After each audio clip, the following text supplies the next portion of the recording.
माई भवानी माई महारानी फेर के नजरिया माई आवाना।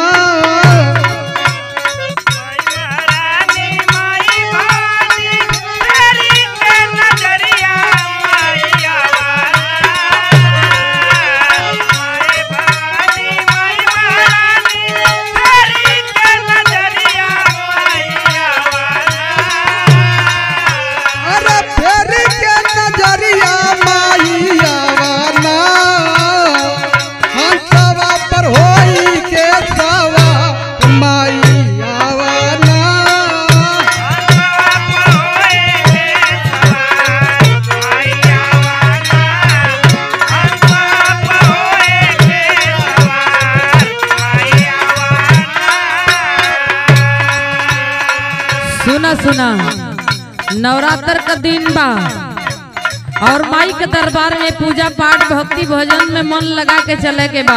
हाँ हो चले के सुना तबे माई खुश होई है न। हाँ तब माइया से कुल न बा हो। सुना न सुनावा आईली दुआरिया मैहरी मैरिया पे किला मऊरिया मैया आवाना।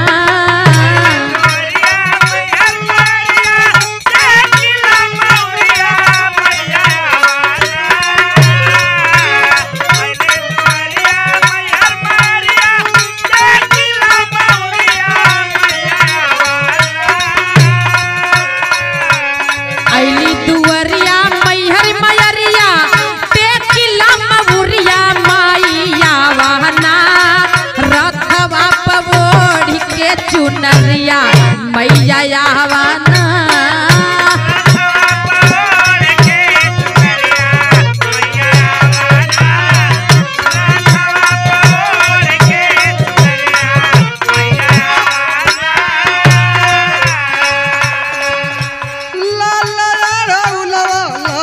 चुनरी मन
सुनावा। बड़ा दिन से माई के मंदिर माई के स्थान पे जाए के तमन्ना लागल रहल। हाँ हो आज वो पूरा हो गई। लेकिन सुनी ना बहुत लोग पुरनिया लोग बतावे लग केथी केथी से माई का हवन पूजा पाठ होला। बात सुना जन कल्याणी हई माना सैया